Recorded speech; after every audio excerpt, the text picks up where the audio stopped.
Hey YouTube, welcome to the first All Engines Go Push Along Diecast review video, I guess. What you see right in front of you is Hiro. I found Hiro at my local Walmart the other night, and he was actually the last one left on the shelf, so I had a last minute decision, I picked him up. But also, not just Hiro I've also picked up Carly and Bruno, because those were the two last ones left as well. My local Walmart has a bunch of Gordon, James, and Emily's, and also the other night I found Muddy Thomas, Percy, and Muddy Nia, but I never bothered picking them up. So yeah. So the reason I picked up Hiro, like I said before, he was the last one left, and when I took a closer look to Hiro, I'm like, you know what, he actually doesn't look too bad, so might as well do like a very quick review on this guy. And also, I've thought about doing another All Engines Go review series, which is the push along ones. But as y'all may know, I did 5 motorized review videos, which was James, Diesel, Thomas, Percy, and Carly. And that was it. And after that, I've decided to completely stop. Because I'm going to be honest with everyone, the motorized ones aren't that good.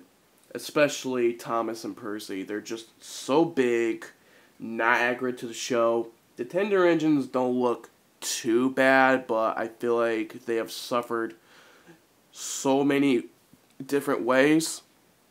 But for the diecast ones, they don't look too bad, but that doesn't mean that I love them. You know what I'm saying?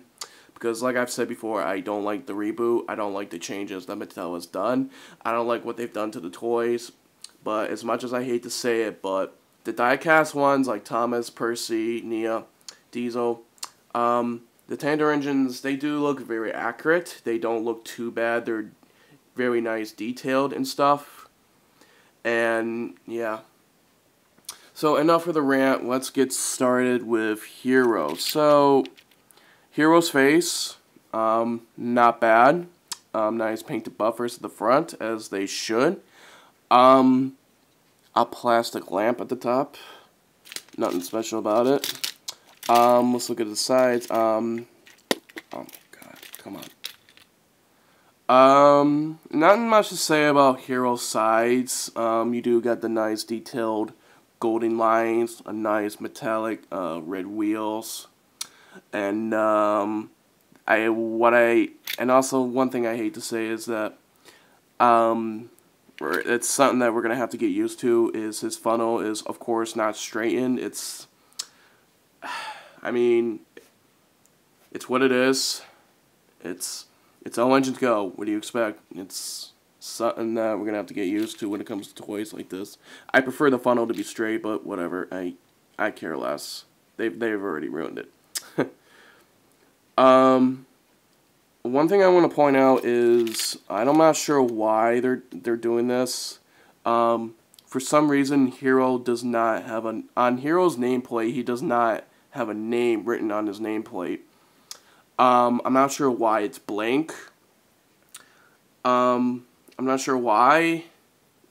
They did the same with Nia and Cranky and Bullshort. I'm not sure why they didn't even bother putting names on the characters. They bothered putting numbers, but not names. So, if they're not going to bother put any names on the characters, why even bother adding a blank nameplate on Hiro? Like, I don't know why. It's just odd to me. I mean, I guess it's what it is. Okay, say like they brought back Duck. And if they do ever bring Duck back, which I doubt it, but we see Duck, but just no GWR on it.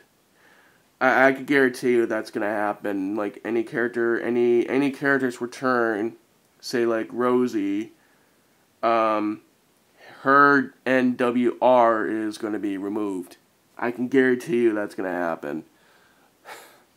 But nothing to say about this Hiro. So, and also the tender don't look too bad. I do wish we get the original push along Hiro, but whatever. And also, is there any other nitpicks? Yes, there is. Of course there is. There's plenty of nitpicks. There's plenty of bad things to say. This is becoming a very, very horrible habit at this point when it comes to tender engines. It's not just Hiro. It's also along with Gordon, James, and Emily, and Yambao. They also do the same thing with the original characters from the original show, like Shane, Yambao, and Merlin. I don't know who's making these toys. I know Mattel. I know who's making them. I know who they're owned by. I know Mattel, Fisher-Price, but like, whoever the person is doing this should have thought twice when it comes to tender engines, because I don't know why there's buffers at the back of Hiro.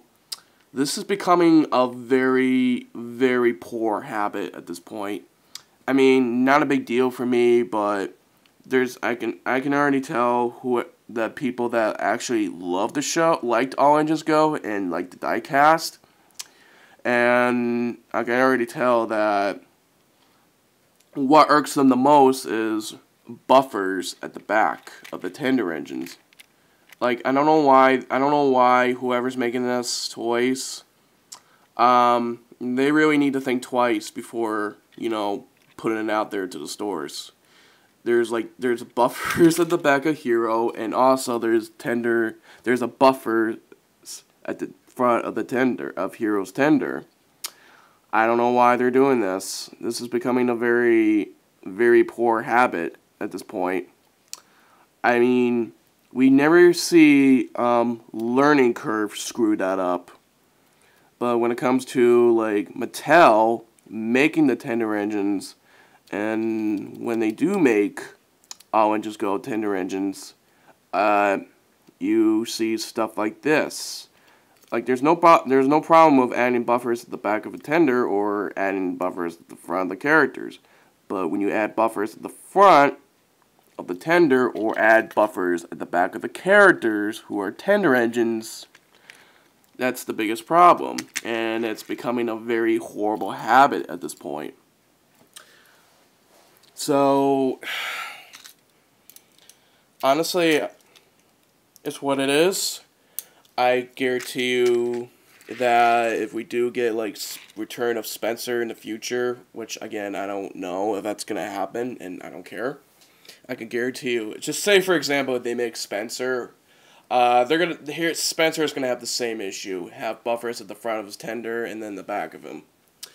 Like I said, Hiro's not the only one. Gordon, James, and Emily has suffered the same problem, and I don't know why people at Mattel, Fisher-Price are continually doing this bad habit. It's what it is. Like I said, if the original show was still going on, say like they're adding new tender engines in the show, and seeing this problem, then I would have so many problems with it. But for All Engines Go, to me, I honestly don't really care. But I will say this, overall, Hiro actually looks really decent. He actually looks not that bad. I actually do like this Hiro. I would never say love, though, because I still love the original Hiro from the original show. But overall, Hiro's details looks really nice. He's got a great face. Very accurate to the show. I think this diecast Hiro looks really nice. Also, I know there's a motorized Hiro, but I have no interest of picking them up. So for right now, I think I'm going to be focusing on the diecast ones. I'm not going to go crazy or anything. I'm just going to pick up the ones that look really good to share my thoughts. Oh yeah, I just noticed something too. I don't know why his coal is silver, like yeah. His coal is like silverish for some reason. I don't know. I don't care. Not a big deal to me. But that's my overall thoughts on All Engines Go Hiro. I do have 2 characters to review, and I might do a mini series, a little series of the die-cast ones, like I did with Motorized, but it's not going to be too crazy. It's not going to be anything too big. I'll pick up some characters that I do have something to say, and this is what you're going to get from me.